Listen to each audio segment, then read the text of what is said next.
Alors, dès à présent, nous nous trouvons sur notre nouvelle interface du logiciel SamFilm Tool, la version 1.4.0. Alors, qu'est-ce qu'il y a de nouveau sur cette nouvelle version, sur cette nouvelle mise à jour?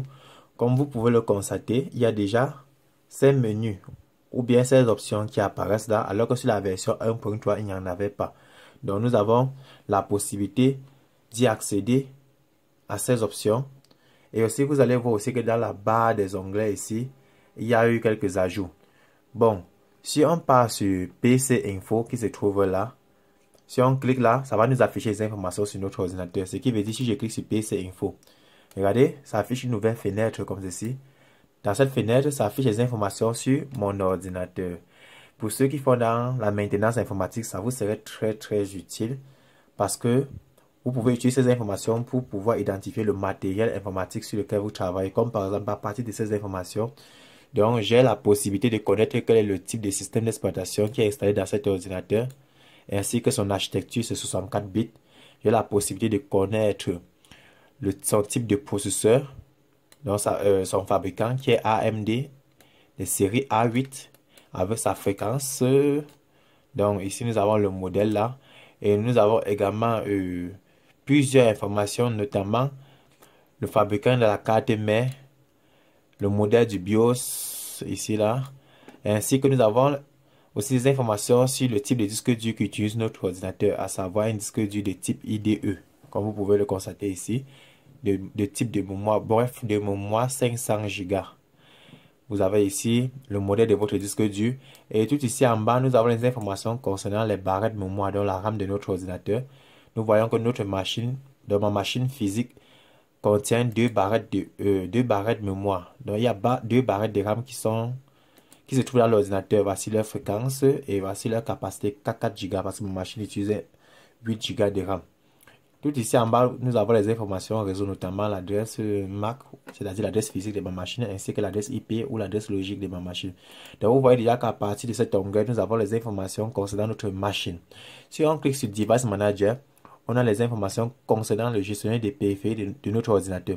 À partir de ce gestionnaire des périphéries, on peut connaître si un pilote a été bien installé ou pas, si un pilote nécessite une mise à jour.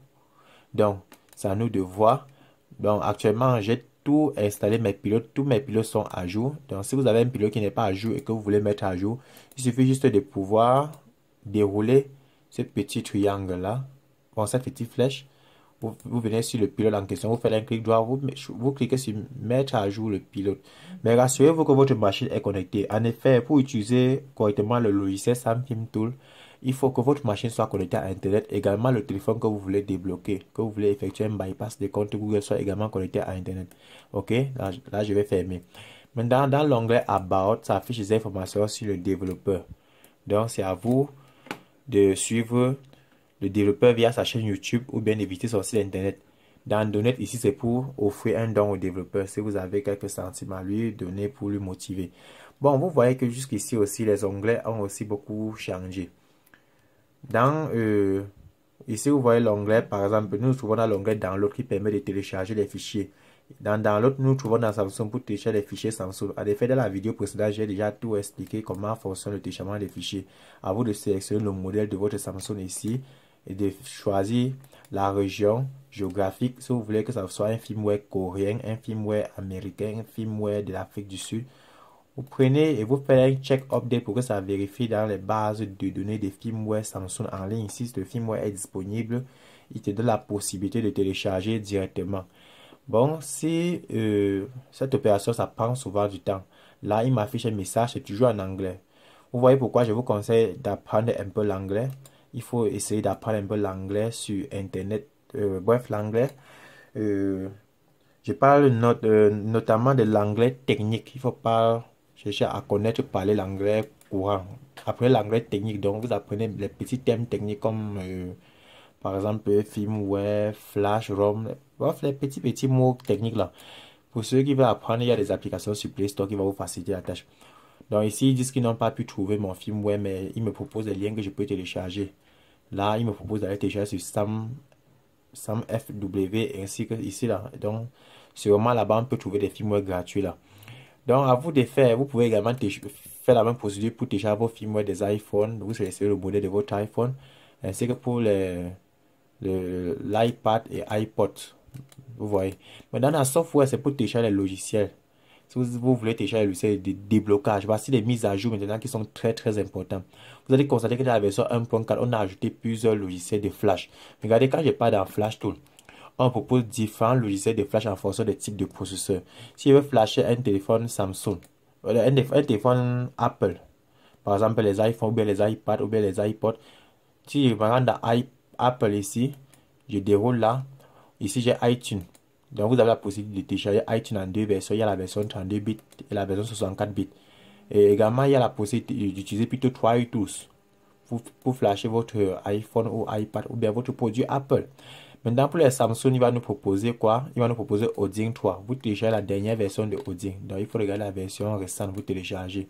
Pour télécharger, c'est très simple. Juste sélectionner votre, dans la version là, vous cliquez juste sur Download. Donc, si vous cliquez sur Download, ça lance le téléchargement. On va voir tout ici en bas que ça télécharge. Voilà ça que ça télécharge. OK. Une fois que ça finit de télécharger là, ça crée un raccourci. Automatiquement, ça décompresse le fichier et ça ouvre le fichier même à ma place. Donc, c'était pour vous montrer comment ça fonctionne. Regardez, il a déjà téléchargé Audio automatique et il a déjà ouvert. C'est maintenant à nous de pouvoir aller sélectionner le fichier firmware. Si c'est un firmware à un seul fichier, on sélectionne sur AP. Si c'est un firmware à 4 fichiers, on sélectionne les 4 fichiers dans le bootloader, le fichier AP dans le système. Ensuite, on choisit le fichier modem pour le réseau et le CSC pour la région. Flash directement en faisant un start, mais en se rassurant que le téléphone est en download mode. Je dois vous montrer comment on met le téléphone en download mode avec Samfilm Tool. OK. Donc, on va refermer pour Odin et Samsung. Vous voyez déjà, si vous avez un téléphone Sony, un téléphone Xperia, vous venez juste sur Sony Xperia. Vous déroulez, il propose deux logiciels de flash. Il y a le logiciel Xperia Companion et le logiciel Xperia Flash Tool. Donc, c'est à vous de faire le choix. Moi, je flash beaucoup. Bon, je flash très souvent avec le Xperia Flash Tool. C'est à vous de télécharger la version si c'est la dernière version, la version récente. Soit vous flashez avec le Xperia Companion, mais je flash beaucoup plus avec le Xperia Flash Tool, c'est plus facile. Et si vous avez les téléphones Mediatek comme les Tecno, Itel, Infinix, bref, tout ce qui tourne sur Mediatek, vous pouvez utiliser. Voici les logiciels de flash Mediatek qui proposent. Il y a le SP Flash Tool, il y a le SP MDT Tool, il y a le BED MDT Tool. Il y en a plusieurs. Il y en a plusieurs. C'est à vous de faire le choix. Si vous avez un téléphone Spectrum, voici les outils pour flasher les téléphones Spectrum qui existent. Il y a le SPD Research Download, SPD Upgrade Download, SPD Factory Tool, SPD Downloader, SP Upgrade Tool. Donc, il y en a plusieurs. À vous de faire le choix. Vous téléchargez. Là, si vous n'êtes pas encore abonné à ma chaîne dès à présent, abonnez-vous. Du lourd arrive. OK? Et n'oubliez pas d'activer la cloche de notification pour ne pas rater mes prochaines vidéos. Si vous avez un téléphone Qualcomm, il faut juste aller sur Qualcomm, vous déroulez. Voici les logiciels qui flashent différents Qualcomm. Si vous avez les téléphones Lenovo, voici le logiciel pour flasher les Lenovo qui s'appelle le Lenovo Downloader. Ça, c'est pour les Qualcomm simples. Donc, les Qualcomm Downloader. Downloader signifie downloader. Voici les Qualcomm Fast Tool pour flasher. C'est un téléphone Qualcomm en mode Fast Boot. Il y en a plusieurs. Il y a le Q-Flash Tool, le Q-Fill, le Mi Flash. Mi Flash est utilisé pour flasher les téléphones Redmi, dans les produits Xiaomi. Il y a le QPS Tool. OK. Maintenant, concernant les pilotes, vous savez que pour travailler sur les téléphones, il va falloir avoir les drivers dans les pilotes de chaque téléphone. Dans les pilotes qui correspondent à chaque processeur de téléphone. Donc, si on déroule les pilotes là, ici nous propose uniquement les pilotes Samsung. Parce que le logiciel d'abord lui-même il concerne que les Samsung. Il a été développé que pour les Samsung. C'est à nous de sélectionner le pilote Samsung le plus récent et de faire un download. Donc le premier pilote là c'est le plus récent parce qu'on voit version 1.7.31. OK. Il fait juste un download. Moi je ne peux pas télécharger parce que j'ai déjà tout ça dans mon ordinateur. Maintenant pour les applications de bypass, vous venez là, vous sélectionnez l'application de bypass de votre choix. Donc il y a plusieurs gestionnaires de comptes Google. Ici on voit le Google Account Manager qui supporte Android 8, Android 9 et Android 10. Il y a le Google Account Manager uniquement pour Android 9, pour Android 8, etc. etc. Vous sélectionnez, vous faites un download. Il y a plusieurs applications. Il y a aussi des applications, par exemple le Hush SMS qui permet d'envoyer un SMS personnalisé contenant une adresse de site web qui permet de purger le système Samsung afin d'ouvrir un navigateur internet pour qu'on télécharge, pour qu'on puisse effectuer le bypass. Nous avons l'application Test DPC pour faire le bypass, donc qui permet de crypter les téléphones Motorola pour pouvoir avoir accès au launcher, dans l'écran principal. Donc, vous voyez, il y a tellement de nouveautés sur la version 1.4. Et maintenant, si on passe sur l'onglet Android Tools, vous avez différentes options. On peut travailler sur le téléphone en mode MTP, donc en mode transfert des fichiers, en mode ADB, dans le mode Android Debug Bridge en ligne de commande, en mode Fastboot, en mode bon, ici c'est pour effectuer le déblocage de compte Google, le bypass, donc FRP bypass. En mode MTP, le téléphone doit être juste allumé. Donc, regardez un peu. Excusez-moi si la vidéo est très longue, ok? Donc, je vais me rassurer que le téléphone c'était éteint. Bon, je dois prendre un autre téléphone. Regardez bien. Ici, j'ai sur moi un téléphone Samsung, n'est-ce pas? Regardez, quand je connecte une fois, là, imaginez, je vais flasher le téléphone-ci. Donc, je vais utiliser Odin pour flasher un nouveau firmware. Et il faut que je mette le téléphone Samsung en download mode. Et que je ne connais pas comment entrer au download mode de ce téléphone. À partir de 100 films, tout ça, en un clic, il suffit juste que, première des choses, tu peux faire un read info pour d'abord avoir les informations sur le téléphone. Donc, comme le téléphone est connecté, regardez bien, c'est bien allumé. Même si le téléphone est verrouillé, il n'y a pas de problème, ok? Même si c'est verrouillé, il n'y a pas de problème. Maintenant, si je fais read info, comme ceci, la première fois, il a fait ce message d'erreur, qu'il n'a pas pu ouvrir le message ici. Maintenant, il va encore faire read info pour la deuxième fois. Ok, en patient. Là, il m'a fait les informations sur le téléphone. D'abord, là, j'ai le modèle du téléphone. Donc, à ce niveau, j'ai le modèle du téléphone qui est SMA750GL. C'est une Samsung Galaxy A7 2018.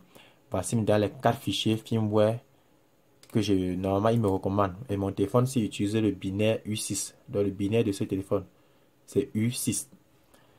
Donc, le binaire peut être identifié par des caractères comme U6 ou S6. Et je regarde au niveau des AP, qui est le système, qui est le binaire U6. Ainsi que le fichier CP pour le modem binaire U6. Voici les mails et autres. Vous voyez un peu. Donc, là, je viens de faire le read info. Je peux faire un Enter Download Mode. Donc, si je clique sur Enter Download Mode, ça va mettre mon téléphone en mode download automatiquement. Donc, regardez bien, mon téléphone est allumé, n'est-ce pas? Quand je vais cliquer sur Enter Download Mode, comme ceci. Ok, j'ai cliqué, regardez. Dès qu'il va dire Done ici. Ok, Done. Regardez, mon téléphone va s'éteindre tout seul. Vous avez vu, ça s'éteint tout seul automatiquement. Il doit le mettre en download mode. Regardez, il est déjà en download mode. Vous voyez la particularité de ce logiciel, n'est-ce pas? Maintenant, pour l'enlever en download mode, il suffit de déconnecter d'abord le téléphone comme ceci. Déconnecter et reconnecter une fois. Vous voyez, je suis en download mode, mais je vais donc choisir Exit download mode pour quitter le download mode. Donc, je viens là, je clique sur Exit download mode. Quand je clique là, regardez, dès qu'il m'affiche Done, le téléphone a redémarré automatiquement. Vous voyez? Maintenant, si je fais un factory reset, ça va réinitialiser le téléphone. Mais je ne peux pas encore le faire parce que j'ai mes données personnelles dans le téléphone. Il y a plusieurs. Actuellement, je suis en mode MTP. Vous voyez la puissance du mode MTP. Ce qui va démarrer avec le mode ADB. Mais pour travailler en mode ADB, il faut vous rassurer que vous avez activé l'option pour développeur dans le téléphone. Donc, il faut vous rassurer que vous avez activé le débogage USB dans l'option de développeur. Vous comprenez, n'est-ce pas? Donc, ici, vous faites pareil. Ici, vous pouvez faire le read info du téléphone, vous pouvez changer la langue du téléphone, vous pouvez réinitialiser le code de verrouillage du téléphone en faisant un reset screen lock, ou bien vous pouvez enlever le compte Google en faisant le reset FRP. Donc, pour activer le débogage, l'option pour développeur sur votre téléphone, vous avez, je vais dire le débogage USB, vous allez me demander qu'on active le débogage USB comment. Il suffit de vous rendre dans les paramètres du téléphone, aller dans à propos du téléphone. Donc, vous vous rassurez que vous êtes à propos du téléphone. Comme ceci. À propos du téléphone, vous vous rassurez que vous êtes dans les informations sur le logiciel. Là. Maintenant, si c'est fait, il faut que vous double-cliquez cette fois sur le numéro de version. Vous appuyez cette fois dessus. Jusqu'à ce qu'on dit que Unity, vous êtes déjà développeur, comme vous voyez là. Dès que c'est fait, vous retournez dans paramètres, vous allez voir option des développeurs là. C'est ici. Maintenant, vous vous rassurez que ici c'est activé et aussi ici, vous allez voir ici, débogage USB c'est activé. Une fois que c'est activé, vous pouvez faire les opérations via le ADB. Donc, si je viens faire read info via ADB, regardez ce qui va se passer. Attendez, je reprends. Il y a une information qui va s'afficher sur mon téléphone. Un instant, je fais d'abord stop sur le logiciel. Ok. Je reclique read device. Regardez. On va m'afficher un message sur mon écran de cliquer sur confirmer. Regardez, ça vient comme ceci. Il suffit juste que je clique sur autoriser. Donc, vous voyez ces informations. Dès qu'elle veut cliquer sur autoriser, ça va donner la possibilité au logiciel de d'afficher les informations sur mon téléphone. Regardez, ok, j'ai cliqué, n'est-ce pas? Bon, j'ai perdu du temps, c'est pour ça qu'il écrit là-bas time out. Donc, je vais refaire très rapidement en cliquant là. Dès qu'il affiche un message sur mon écran, je confirme. Attendez, je vais reprendre très vite.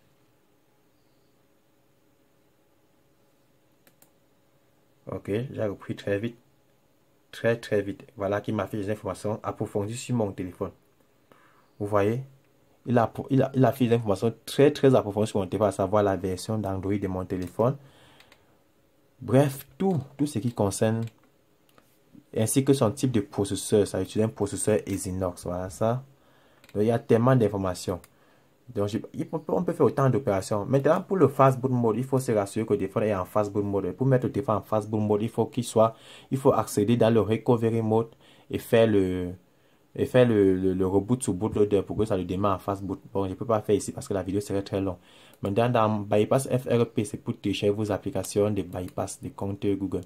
Si vous voulez ouvrir le navigateur internet, par exemple YouTube, si mon téléphone est bloqué, il suffit de sélectionner Open YouTube comme ceci. Donc, vous choisissez la méthode comme ceci. Vous faites un Open MTP. Quand vous cliquez là, automatiquement, regardez, il faut savoir que la version 1.4 a parfois des soucis d'ouverture de l'application YouTube dans certains téléphones. Donc, mais on a quand même parcouru le logiciel. Ici, vous voyez, comme j'ai d'abord fait un read info. Là, vous voyez un read info via ADB. Ici, là, il m'a fait des informations sur mon téléphone. C'est une Samsung, le modèle, la version Android, la version. Donc là, c'est son build number ici, à ce niveau. Vous voyez, je peux faire un reboot sur fastboot du téléphone. Je peux faire un reboot sur bootloader. Il voit s'il peut mettre mon téléphone, mais pour le moment, il ne peut pas parce que ça, c'est en mode fastboot. Donc, regardez, s'il peut venir aussi en ADB reboot là. Je dis qu'il veut démarrer mon téléphone en mode fastboot. Donc, il vient la reboot sur fastboot, vous voyez. Là, on va m'afficher un message, je vais confirmer.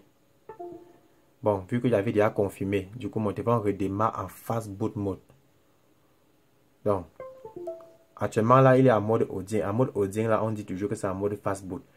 Donc, les gars, je sais que la vidéo était très longue. Si cette vidéo t'a intéressé, alors abonne-toi, like et partage. Et rendez-vous dans une autre prochaine vidéo dans laquelle on va toujours continuer de parler des sujets très intéressants. Alors, merci d'avoir regardé la vidéo jusqu'à la fin. J'insiste, il faut liker et partager. Et rendez-vous dans une autre prochaine vidéo. Portez-vous bien.